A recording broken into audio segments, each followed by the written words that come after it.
Big Boss Malayalam season 7 തുടങ്ങാൻ പോകുന്നത് April 6-നാണോ? അത്രയും ലാഗോ? എന്തുകൊണ്ട് അത്രയും ഡിലേ ആയി? എന്താണ് സംഭവം? തമിഴ് സെറ്റിലാണോ നടക്കാൻ പോകുന്നത്? കുറച്ച് അപ്ഡേറ്റുകളുണ്ട്. സീസൺ ഡിലേ ആയിട്ടുള്ള കുറച്ച് കാര്യങ്ങളൊക്കെ പറയാനുണ്ട്. ബിഗ് ബോസ് മലയാളം സീസൺ 7 അപ്ഡേറ്റുകളിലേക്ക് പോവാം. Welcome back to Ansif Moonlight Media. I'm Ansif. Video ആദ്യമായിട്ട് കാണുന്ന ഒരു ചാനൽ സബ്സ്ക്രൈബ് ചെയ്യണം, ലൈക്ക് ചെയ്യണം, ഷെയർ ചെയ്യണം. നിങ്ങളുടെ അഭിപ്രായങ്ങൾ മസ്റ്റായിട്ട് താഴെ കമൻറ്റ് ചെയ്യണം. ഇതുപോലത്തെ ബിഗ് ബോസിൻ്റെ അപ്ഡേറ്റ്സിനും റിവ്യൂസിനും ഒക്കെ ആയിട്ട് ഇപ്പം തന്നെ നമ്മുടെ പേജ് ഫോളോയും ചെയ്യണം. അപ്പോൾ ഞാൻ അറിഞ്ഞ കുറച്ച് കാര്യങ്ങൾ പറയാം. മലയാളം ബിഗ് ബോസ് സീസൺ 7 ഞാൻ മുമ്പ് പല വീഡിയോസിലും പറഞ്ഞിട്ടുണ്ടായിരുന്നു. എന്നാലും ഒരു സംശയം പോലെയായിരുന്നു പറഞ്ഞിരുന്നത്, പക്ഷെ അത് സത്യമാണ്. Malayalam Bigg Boss season 7 delay ആകുന്നു. അതായത് കഴിഞ്ഞ തവണ സീസൺ തുടങ്ങിയ സമയത്ത് ഇത്തവണ ഉറപ്പായും സീസൺ ഉണ്ടാവില്ല. കാരണം ഓഡീഷൻ ഒന്നും തന്നെ ഇതുവരെയും സ്റ്റാർട്ട് ചെയ്തിട്ടില്ല. ആദ്യം ഡിസംബർ ഫസ്റ്റ് വീക്ക് തുടങ്ങി, പിന്നെ നിർത്തിവെച്ചു. ഇനി ജനുവരി ഫസ്റ്റ് വീക്ക്, ക്രിസ്മസ്, ആഫ്റ്റർ ക്രിസ്മസിന് ശേഷമേ തുടങ്ങുള്ളൂ. അത് ഒന്നാമത്തെ ഇഷ്യൂ. ആ ഇഷ്യൂ സംഭവിക്കണമെങ്കിൽ അതിൻ്റെ പിന്നിൽ പല പല കാര്യങ്ങളുണ്ടാവും. എന്തുകൊണ്ട് ഓഡീഷൻ ലാഗടിപ്പിച്ചു എന്ന് ചോദിച്ചു കഴിഞ്ഞാൽ ലാലേട്ടൻ്റെ ഡേറ്റ് ആണ് മെയിൻ ഇഷ്യൂ എന്നാണ് അറിയാൻ പറ്റിയത്. ലാലേട്ടനാണ് ആസ് പെർ ദ റിപ്പോർട്ട്സ് ലാലേട്ടൻ തന്നെയാണ് സീസൺ 7 ഹോസ്റ്റ്. അപ്പം ലാലേട്ടൻ്റെ ഡേറ്റുകൾ ഇഷ്യൂസ് ഉണ്ട്.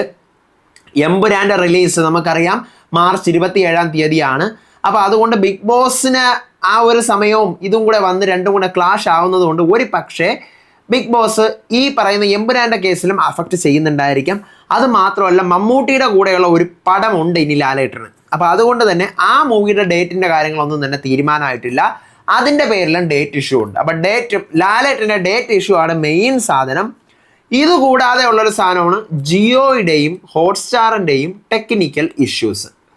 പുതിയ ആപ്ലിക്കേഷൻ വരാൻ പോവുകയാണ്, ഉടനെ വരുമായിരിക്കാം. അതിൻ്റേതായി ബന്ധപ്പെട്ടിട്ടുള്ള കുറച്ച് ടെക്നിക്കൽ ഇഷ്യൂസും ഉണ്ട്.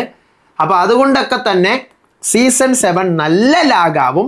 ഓഡീഷൻസ് അറിയാമല്ലോ, പ്രോപ്പറായിട്ട് തുടങ്ങിയിട്ടില്ല. മീറ്റിംഗ് 1 പോലും ആയിട്ടില്ല.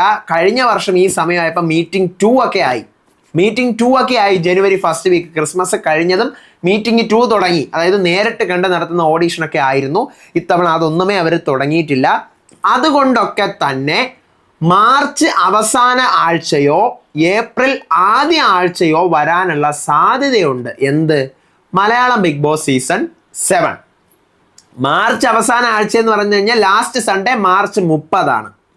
ഏപ്രിലിലെ ഫസ്റ്റ് സൺഡേ ഏപ്രിൽ 6 അപ്പോൾ ഈ 2 തീയതികളായിരിക്കും വരാൻ ഭയങ്കര സാധ്യത കാണുന്നത്. ഇനി എങ്ങാനും എന്തെങ്കിലും ഭാഗ്യം കൊണ്ടെങ്ങാനും നേരത്തെ വരുന്നെങ്കിലേ ഉള്ളൂ. ഓക്കെ. പിന്നെ ഇന്ന് ഞാൻ അറിഞ്ഞ ഒരു കാര്യമാണ്, അതായത് തമിഴ് ബിഗ് ബോസ് ഇപ്പം നടന്നുകൊണ്ടിരിക്കുകയാണ്. ഞാൻ കഴിഞ്ഞ വീഡിയോ വരെ നിങ്ങളടുത്ത് പറഞ്ഞുകൊണ്ടിരുന്നത് ഞാൻ അറിയുന്നത് മുംബൈയിലാണ് സീസൺ 7 തുടങ്ങാൻ പോകുന്നത് എന്നാണ് അറിയുന്നത് എന്നൊക്കെ ഞാൻ പറഞ്ഞു. ഓക്കെ ഫൈൻ, അതൊക്കെ അവിടെ ഇരിക്കട്ടെ. പക്ഷെ ഇന്ന് തമിഴ് ബിഗ് ബോസിൻ്റെ അവിടെ നടന്നുകൊണ്ടിരിക്കുകയാണല്ലോ തമിഴ് ബിഗ് ബോസ്. അപ്പം അൾട്ടിമേറ്റ് സീസൺ 2 ഉണ്ടാകുമോ ഇല്ലയോ എന്നൊക്കെ പറഞ്ഞുകൊണ്ടുള്ള ചർച്ചകളൊക്കെ ഉണ്ട് അവിടെ. അപ്പം അതിൻ്റെ കാര്യങ്ങൾ തിരക്കി. കാരണം അങ്ങനെയാണെങ്കിൽ ഇപ്പം തമിഴ് സീസൺ നടന്നുകൊണ്ടിരിക്കണം. അപ്പോൾ തമിഴ് സീസൺ കഴിഞ്ഞിട്ട് ഉടനെ തന്നെ അൾട്ടിമേറ്റിന് സെറ്റ് ഇടും. അപ്പോൾ അത് തിരക്കിയപ്പോൾ അറിയാൻ പറ്റിയതില്ല, തമിഴ് സീസൺ കഴിഞ്ഞാൽ ഉടൻ തന്നെ മലയാളത്തിൻ്റെ വർക്കുകൾ സ്റ്റാർട്ട് ചെയ്യും എന്നാണ് അറിയാൻ പറ്റിയത്. കറക്റ്റായിട്ട് അറിഞ്ഞ സാധനം തമിഴ് സീസൺ കഴിഞ്ഞാൽ ഉടൻ തന്നെ മലയാളം സീസണിൻ്റെ വർക്കുകൾ സ്റ്റാർട്ട് ചെയ്യുമെന്ന്. അപ്പോൾ അതുകൊണ്ട് അവിടെ തന്നെ ആകാനാണ് സാധ്യത, ചെന്നൈയിൽ. ഇതിപ്പോൾ ഇന്ന് ഞാൻ അറിഞ്ഞ ഇൻഫർമേഷൻ ബേസ് ചെയ്ത് പറയുകയാണ്. അപ്പോൾ അതുകൊണ്ട് ഉടനെ തന്നെ പണി തുടങ്ങും. അങ്ങനെയാണെങ്കിൽ ജനുവരി 19 തമിഴ് ബിഗ് ബോസിൻ്റെ ഗ്രാൻഡ് ഫിനാലെ വരുന്നത്. ജനുവരി 19 സൺഡേ. 20, 21 പാർട്ടി ആയിരിക്കും. അത് കഴിഞ്ഞിട്ട് ബി കൊണ്ടാട്ടം എന്ന് പറയുന്ന എന്തോ സാധനങ്ങളൊക്കെ ഉണ്ട്. അതെല്ലാം ഇതിനകത്ത് വെച്ചിട്ടായിരിക്കും. അതും കഴിഞ്ഞിട്ടായിരിക്കും വീട് പൊളിക്കുന്നത്. അപ്പോൾ കഴിഞ്ഞ ആഴ്ചയും ഈ സമയത്ത് തന്നെ ഒരാഴ്ച മുന്നെയാണ് വീട് പൊളിച്ചത്. അത്രേ ഉള്ളൂ, ഡിഫറൻസ് ഒന്നും വരുന്നില്ല. എന്നിരുന്നാലും നമ്മുടെ മലയാളം സീസൺ തുടങ്ങാൻ കുറച്ചും കൂടി ലാഗാവും. ഇത് കൂടാതെ എക്സ്ട്രാ ആയിട്ട് കുറച്ച് സാധനങ്ങൾ അറിയാൻ പറ്റിയത്, ടൈറ്റിൽ സ്പോൺസേഴ്സൊക്കെ ഇത്തവണയും പുതിയ ആൾക്കാരായിരിക്കും. നമുക്ക് അധികം ചിലപ്പം അറിയാവുന്ന ആൾക്കാരൊന്നും ആയിരിക്കത്തില്ല സ്പോൺസേഴ്സായിട്ട് വരാൻ പോകുന്നത്. കാരണം സീസൺ ടൈറ്റിൽ സ്പോൺസേഴ്സും മറ്റ് സ്പോൺസേഴ്സൊക്കെ പുതിയ ആൾക്ക്. ഇപ്പോൾ കഴിഞ്ഞ തവണ സ്കേ ആണെങ്കിൽ നമുക്ക് അറിയാം ഐസ്ക്രീമാണ് സാധനമാണ് അല്ലേ. അപ്പം അങ്ങനെയൊക്കെ നമുക്ക് അറിയാം. പക്ഷേ ഇത്തവണ അങ്ങനെ ആയിരിക്കും എന്ന് ഞാൻ അറിഞ്ഞതും സ്പോൺസേഴ്സൊക്കെ ഭയങ്കര വലിയ സ്പോൺസേഴ്സ് ഒന്നും അല്ല എന്നാണ്. നമുക്ക് നോക്കാം, കാത്തു തന്നെ ഇരിക്കാം.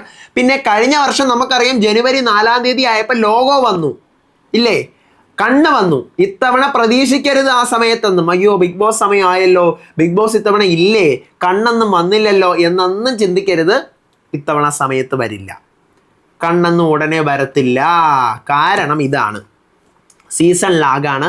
സീസണിൻ്റെ പരിപാടികൾ തുടങ്ങി, അതിൻ്റെ ഓഡീഷൻ നടന്ന് ലാലേട്ടൻ്റെ ഡേറ്റും ഒക്കെ ആയിട്ട് സീസൺ തുടങ്ങുള്ളൂ. Not yet fixed. ഇതുവരെയും ഡേറ്റിൻ്റെ കാര്യത്തിൽ തീരുമാനമായിട്ടില്ലെന്നാണ് എനിക്കറിയാൻ പറ്റിയത്. ഞാനൊരു ഗസ് പറഞ്ഞതാണ്, മാർച്ച് 30 ഏപ്രിൽ 6 അതുവരെ തള്ളിപ്പോവും. ഇനി അതിനപ്പുറം പോകുമെന്ന് വെച്ച് കഴിഞ്ഞാൽ എനിക്ക് അറിഞ്ഞുകൂടാ. അതുവരെ തള്ളിപ്പോവാനുള്ള സാധ്യതയാണ്. അപ്പം നിങ്ങൾ ചോദിക്കും, മലയാളം ബിഗ് ബോസ് തുടങ്ങുന്നത് മാർച്ച് 10, മാർച്ച് 27 ഒക്കെ അല്ലേ എന്ന് നോക്കി. അല്ലടേ, നമ്മളിത് നോക്കുമ്പോൾ കറക്റ്റ് ബിഗ് ബോസ് ഒരു തവണ തീർന്ന് കറക്റ്റ് അടുത്ത് 9 മാസം ആകുമ്പോൾ തുടങ്ങും. അതാണ് ബിഗ് ബോസിൻ്റെ ഒരു ഇത്. കറക്റ്റ് അടുത്ത് കറങ്ങി ബിഗ് ബോസ് തീർന്ന് കറക്റ്റ് ഒരു 9 മാസം ആകുമ്പോൾ തുടങ്ങും. അതെല്ലാം കഴിഞ്ഞ് നമുക്ക് സാധാരണ അറിയാം, മാർച്ച് ഇപ്പം നമ്മൾ 2-3 സീസണായിട്ട് ഫോളോ അപ്പ് ചെയ്യുന്നത് നമുക്കറിയാം. സീസൺ നടക്കുന്നതിന് ഒരു ദിവസം മുന്നേ എങ്കിലും അടുത്ത പുതിയ സീസൺ നടക്കും അല്ലേ. ഇപ്പം നടന്ന സീസൺ മാർച്ച് 10 ആയിരുന്നു 6. അതിന് മുന്നത്തെ സീസൺ മാർച്ച് 26 അതിന് മുന്നത്തെ സീസൺ എപ്പോഴായിരുന്നു? സീസൺ 4 മാർച്ച് 27 അപ്പം ഇപ്പം 2-3 വർഷമായിട്ട് സീസൺ പതിയെ ഒരു ദിവസമെങ്കിലും നേരത്തെ അവർ നടത്താൻ നോക്കിയിരുന്നു. പക്ഷേ ഇത്തവണ കുറച്ചങ്ങോട്ട് തള്ളിപ്പോകും. കാരണം ഇതാണ് പ്രശ്നം. ലാലേട്ടൻ്റെ ഡേറ്റും കാര്യങ്ങളൊക്കെ തന്നെയാണ് മെയിൻ ഇഷ്യൂ എന്നാണ് അറിയുന്നത്. പിന്നെ ജിയോ സ്റ്റാറും ഒക്കെ എല്ലാ പരിപാടീസും ഉണ്ട്. മിക്കവാറും പുതിയ ആപ്ലിക്കേഷൻ ഇതിൻ്റെ ഇടയ്ക്ക് വെച്ച് ലോഞ്ച് ചെയ്യും. അതിനകത്തായിരിക്കും ബിഗ് ബോസ് സീസൺ 7 എന്ത് ചെയ്യുന്നത്, ലൈവ് സ്ട്രീമിംഗ് ഒക്കെ നമ്മൾ കാണാൻ പോകുന്നത്. ഓഡീഷനൊക്കെ ഇത്തവണ എങ്ങനെയാണെന്നൊന്നും അറിയത്തില്ല. എന്തെങ്കിലും തുടങ്ങിക്കഴിഞ്ഞാലേ അറിയാൻ പറ്റുള്ളൂ എങ്ങനെയാണെന്നുള്ള കാര്യം. അപ്പം ഞാനിങ്ങനെ ഓരോരോ ലിസ്റ്റുകളൊക്കെ ഇട്ട് വരുന്നുണ്ട്. അത് കഴിഞ്ഞിട്ട് കുറേ നല്ല കമൻസും ഞാൻ കാണുന്നുണ്ട്, മോശം കമൻസും കാണുന്നുണ്ട്. ഞാനത് പറയുന്നുണ്ട്. എന്താണ് സംഭവം, എന്താണ് അത്? പ്രഡിക്ഷൻ പോലും നമ്മൾ എത്തിയിട്ടില്ല. പ്രഡിക്ഷൻ ലിസ്റ്റ് പോലും നമ്മൾ തുടങ്ങിയിട്ടില്ല. അതിന് മുന്നേ ഇങ്ങനെ ആയിക്കഴിഞ്ഞാൽ എന്താണെന്നുള്ള കാര്യം എനിക്ക് ഒരു പിടിയും കിട്ടുന്നില്ല. FBയുടെ കാര്യമാണ് മെയിനായിട്ട് എടുത്ത് പറയാനുള്ളത്. FB ഭയങ്കര തെറിവിളി പൂരമാണ്. അമ്മാവന്മാർക്ക് ഒരു പണിയില്ലാതെ അവിടെ ഇരിക്കുകയാണെന്നുള്ള കാര്യം മനസ്സിലാവുന്നുണ്ട്. യൂട്യൂബിൽ കുറച്ചുകൂടി അപ്ഡേറ്റഡ് ആയിട്ടുള്ള വ്യൂവേഴ്സ് ഉണ്ടെങ്കിലും പ്രഡിക്ഷൻ ലിസ്റ്റ് പോലും നമ്മൾ എത്തിയിട്ടില്ല. ഞാൻ വീണ്ടും നിങ്ങളോട് പറഞ്ഞുകൊണ്ടിരുന്ന ഗസ് ആൻഡ് സം അപ്ഡേറ്റ്സ് അത് വെച്ചിട്ടാണ് ഞാൻ വീഡിയോസ് ചെയ്തുകൊണ്ടിരിക്കുന്നത്. അപ്പോൾ നമുക്ക് നോക്കാം ഇനി എന്താകും എന്നുള്ള കാര്യം. ഒരു ലോ ബഡ്ജറ്റ് സീസൺ ആവാനുള്ള ഒരു ചാൻസും ഉണ്ട് എന്നാണ് അറിയുന്നത്. ലോ ബഡ്ജറ്റ് സീസൺ മീൻസ് എന്താണ്? സീസണിൻ്റെ ക്യാഷ് ഇറക്കുന്നത് കുറവായിരിക്കാം എന്നുള്ള ഒരു സാധനമാണ് അറിയുന്നത്. അപ്പോൾ കഴിഞ്ഞ സീസൺ ഹിറ്റ് അല്ലേ എന്ന് വെച്ച് കഴിഞ്ഞാൽ ഹിറ്റാണ്. ഇതിൻ്റെയൊക്കെ പിന്നണിയിൽ എന്താ നടക്കുന്നതെന്ന് അറിയില്ല. കുറേ പേര് കോമണേഴ്സിൻ്റെ കാര്യം ചോദിക്കുന്നുണ്ട് കേട്ടോ. അത് ഞാൻ എടുത്ത് പറയുന്ന സമയം കുറേ പേര് ചോദിക്കുന്നുണ്ട്, കോമണേഴ്സിൻ്റെ പ്രൊമോ ഒത്തവണ ഉണ്ടാവുമോ? കോമണേഴ്സ് ഉണ്ടെന്നാണ് അറിഞ്ഞത്. ഉണ്ടാവും, കോമണേഴ്സ് ഉണ്ടാവും, ഉറപ്പായിട്ടും ഉണ്ടാവും. അതിന് ഇത്തവണ എങ്ങനെയാണെന്ന് അറിഞ്ഞുകൂടാ. ചിലപ്പോൾ ടൈറ്റിൽ സ്പോൺസർ വഴി ആയിരിക്കാം, ചിലപ്പോൾ കോമണേഴ്സ് പ്രൊമോ വരുമായിരിക്കാം. കഴിഞ്ഞ വർഷം ഈ സമയമൊക്കെ അപ്പം ഞാൻ പറഞ്ഞു ടൈറ്റിൽ സ്പോൺസർ വഴിയല്ല, ബിഗ് ബോസ് നേരിട്ട് തന്നെ സീസൺ 5 എയർടെൽ വിളിച്ചു അല്ലേ. പക്ഷേ സീസൺ 6 ബിഗ് ബോസ് ആണ് വിളിച്ചത് നേരിട്ട്. പക്ഷേ സീസൺ 7 അതൊന്നും എനിക്കറിയില്ല. പക്ഷേ കോമണേഴ്സ് ഉണ്ട്, 4 പേര് വരെ ആകാൻ ചാൻസ് ഉണ്ടെന്നും അറിയുന്നുണ്ട്. 1 മുതൽ 4 പേര് വരെ കോമണേഴ്സ് വരാനും ചാൻസ്. കഴിഞ്ഞ സീസണിൽ 3 കോമണേഴ്സ് വന്നു. റസ്മിൻ, നിഷാന, നന്ദന കോമണേഴ്സ് ആയിരുന്നു. അതിന് മുന്നേ ഗോപിക വന്നു. ഇത്തവണ 4 പേര് വരെ വരാനൊക്കെ ചാൻസസ് ഉണ്ട്. അത് ഞാൻ കുറച്ചുകൂടി ഒന്ന് അറിഞ്ഞിട്ട് നിങ്ങളോട് പറയാം. കോമണേഴ്സ് ഉണ്ടെന്നാണ് അറിയുന്നത്. ഒരു 90% അങ്ങനെ തന്നെ ഇരുന്നോട്ടെ. കോമണേഴ്സിനെ എടുക്കും എന്നാണ് അറിയുന്നത്. ഇനി ഇത് ഇത്തവണ ഏത് രീതിയിലാണെന്ന് അറിയില്ല. അതിൻ്റെ കാര്യം ഞാൻ ഉറപ്പായിട്ട് വരുമ്പോൾ അപ്ഡേറ്റ് ചെയ്യാം. ഇത്രയും സംഭവങ്ങളാണ് ഇപ്പം പറഞ്ഞത്. ഇനി ഞാൻ എന്തെങ്കിലും കാര്യം വരുവാണെങ്കിൽ നിങ്ങളോട് തീർച്ചയായിട്ടും പറയുന്നതായിരിക്കും. അപ്പോൾ ഇതുപോലത്തെ ബിഗ് ബോസിൻ്റെ അപ്ഡേറ്റ്സിനും റിവ്യൂസിനും ഒക്കെയായിട്ട് ഇപ്പം തന്നെ നമ്മുടെ പേജ് ഫോളോ ചെയ്യാൻ മറക്കരുത്. അടുത്ത വീഡിയോ ആയിട്ട് വരാം, വിശേഷമായിട്ട് വരാം. അപ്പോൾ അതുവരേക്കും ബൈ ആൻഡ് ടേക്ക് കെയർ.